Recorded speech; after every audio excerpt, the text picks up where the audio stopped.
wassalamu ala rasulillah sayyidina maulana Muhammad ibn Abdullah wa ala alihi wa sahbihi wa man walah wa la hawla wa la quwata illa billah subhanallah walhamdulillah wa la ilaha illallah allahu akbar adada kulli harfin kutiba wa yuktaba badal abidin wa dahra dahirin subhanaka la ilma lana illa ma 'allamtana innaka antal alimul hakim nawayna at-ta'alluma wa ta'lim والنفع والانتفاع والمذاكرة والتذكير والإفادة والاستفادة والحث على التمسك بكتاب الله وسنة رسوله والدعاء إلى الهدى والدلالة على الخير ابتغاء وجه الله ومرضاته وقربه وثوابه سبحانه وتعالى.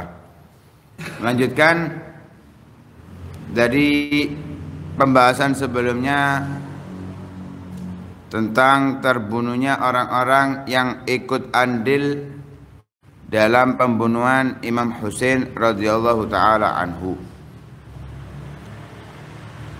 Walau anna Yazid bin Muawiyah hina alima bimawqif al-Husain radhiyallahu anhu min al-ahad wa khurujihi ila al-Kufah قد ذكر قرابته من رسول الله صلى الله عليه وسلم وما ورد فيه وفي أخيه من الأحاديث الصحيحة وحب الأمة له ولو أنه تدارك الأمر فأرسل على وجه سرعة أمرا صريحا بالكف عن قتاله ووجوب المحافظة عليه وعلى الذين كانوا معه من رهته وشيعته رضي الله عنهم لا جنب الأمة الإسلامية هذه المصيبة العظيمة wala haza fadla ikrami ahli bait Nabi sallallahu alaihi wasallam.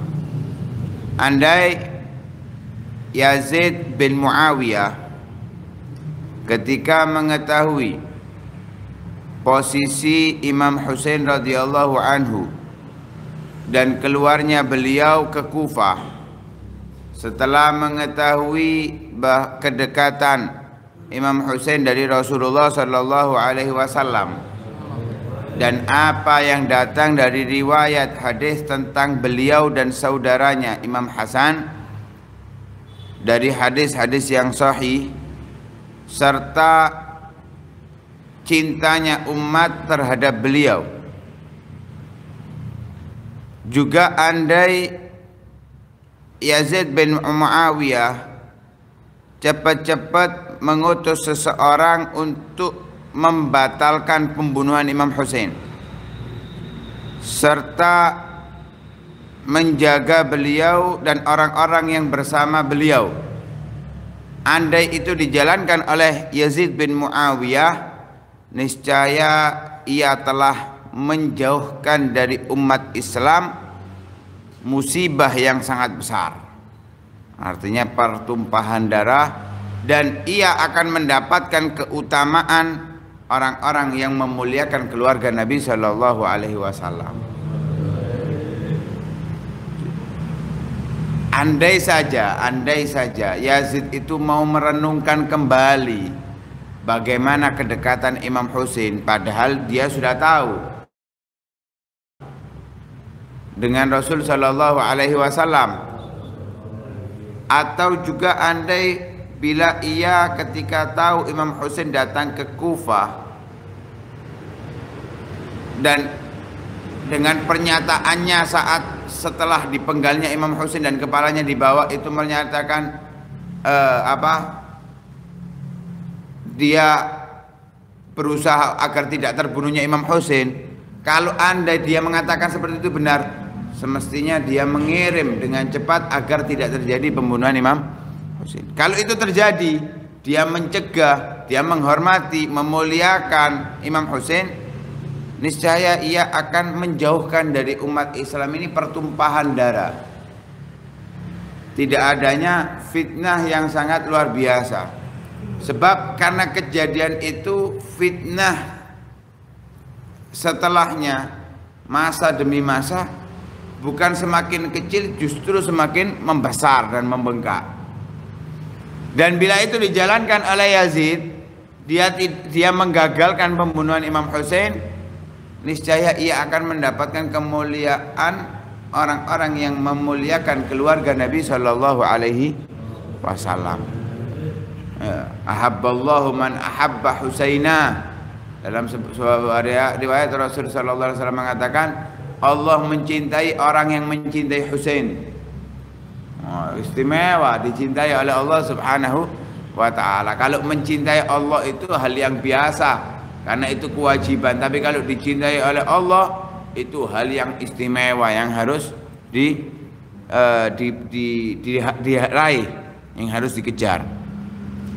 Walau anna Ibn Ziyad ajab al-Husain ila talabihi hina arada alaihi al-auda min haitsu ata aw adh-dhahab ila Yazid fi Dimashq liyadha yadahu fi yadihi ma waqa'at hadhihi al-karithah walakinahu taslim li qada'illah wal huzn ala ibn binti Rasulillah wa ahad sayyid shabab al-jannah wa sayyid min sadat al-muslimin وعالم من كبار علمائهم وعلى الذين استشهدوا معه من قرابته وأنصاره رضي الله عنهم من رجال صدقوا ما عاهدوا عليه.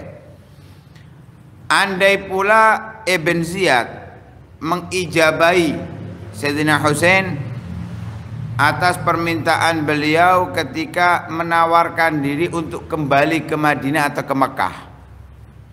Kan saat sebelum perang Imam Husain itu menawarkan untuk kalau memang kalian nggak senang dengan kedatanganku, ya sudah saya kembali. Ditolak, dicegah, ditutup, diboikot jalannya untuk pulang ke Madinah atau ke Mekah. Atau bila Ibn Ziyad mau mengijabahi permintaan Imam Husain untuk pergi ke Yazid, menjalin perdamaian dengan Yazid.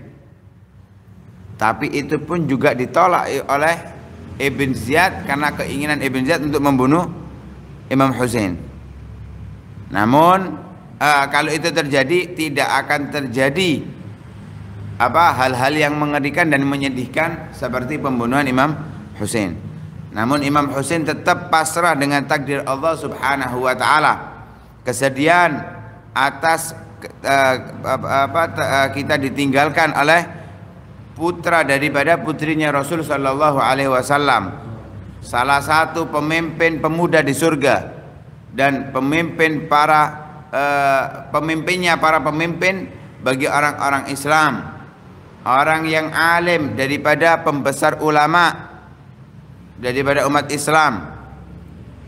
Begitu juga kesedihan atas kita telah ditinggal oleh orang-orang yang mati syahid bersama beliau, dari kerabatnya, orang-orang yang membantunya, dari orang-orang yang jujur atas apa yang mereka janjikan kepada Allah Subhanahu wa taala.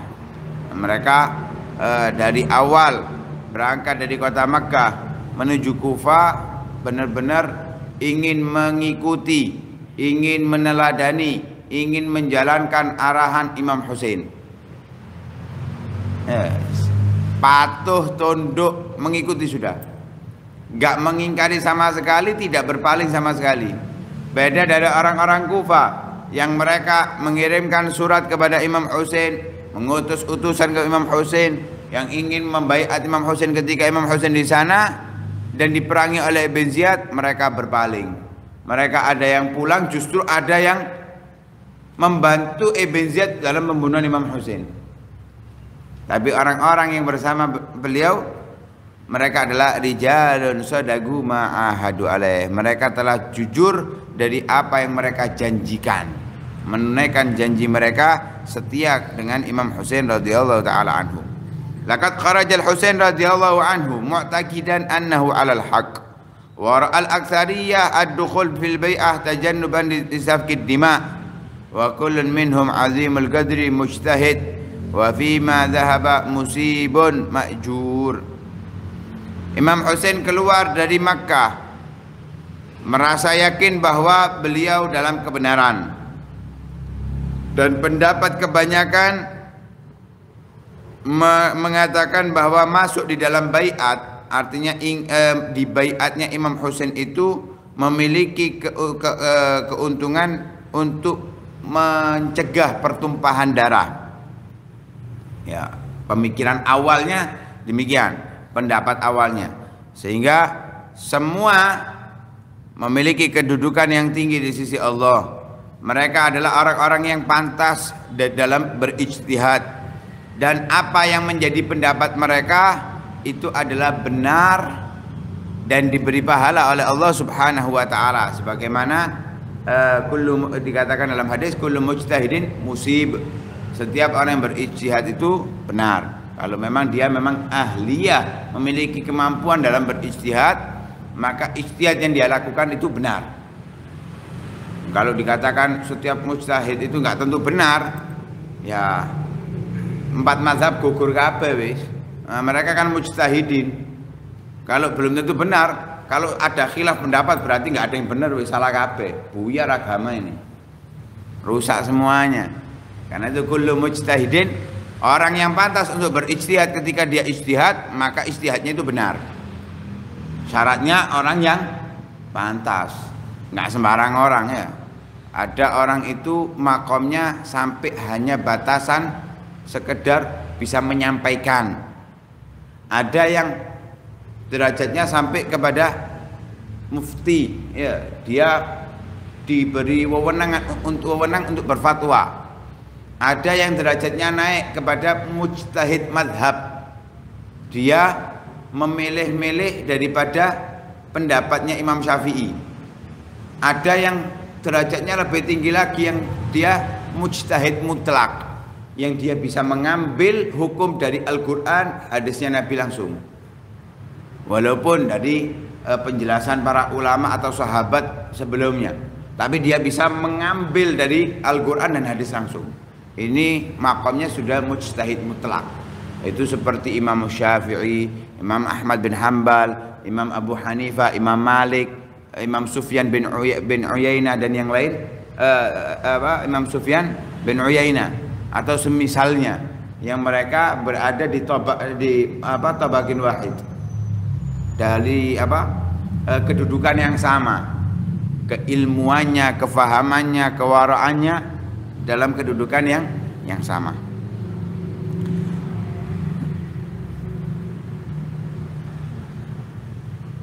Walillahi fil amri hikmatun wa qadha' qad anfadhahu. Namun Allah memiliki hikmah dan ketentuan yang telah dijalankan oleh Allah Subhanahu wa taala. Wa qad qadha' subhanahu an yusrafal khilafatu an ahlil bait rahmatan bihim wa siyanatan di aqdarihim. Allah telah menentukan bahwa khilafah secara zahir itu dipalingkan oleh Allah dari keluarganya Nabi sallallahu alaihi wasallam. Ya, setelah Sayyidina Ali, Sayyidina Hasan, Sayyidina Husain yang akan meneruskan Sayyidina Hasan itu digagalkan karena memang hikmah yang besar di sana. Allah merahmati keluarga Nabi. Dari saat itu turun temurun tidak ada daripada ahlul bait yang menjadi khalifah. Ini khilafah zahirah, kepemimpinan secara zahir. Adapun khilafah batinah nggak akan mungkin bisa dimiliki kecuali daripada ahlul bait. Khilafah batinah tidak akan bisa dimiliki siapapun kecuali daripada ahli. Syekh Abdul Qadir Jailani daripada keturunan Rasulullah sallallahu alaihi wasallam. Faqihul Muqaddam dari keturunan Nabi sallallahu alaihi wasallam. Imam Abdurrahman As-Saggaf dan seterusnya. Al-Habib Abdullah Al-Haddad, sampai di masa kita sebelumnya Al-Habib Abdul Qadir bin Ahmad As-Saggaf. Ini khilafah batinah turun temurun dari keluarganya Nabi sallallahu alaihi wasallam. Tidak bisa diingkari, tidak bisa diingkari. Karena itu Imam Ghazali dalam Ihya menyebut ya, tidak akan bisa menjadi pemimpin kecuali Quraisy, orang yang keturunan Quraisy. Ini khilafah batinah.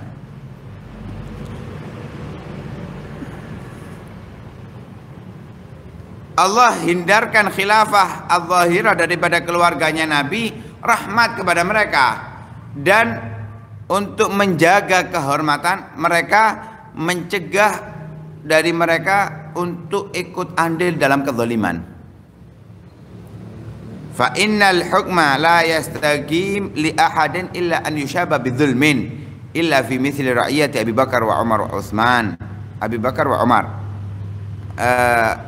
hukum itu tidak akan bisa lurus terus menerus untuk seorang pun kecuali akan dicampuri di situ kezaliman.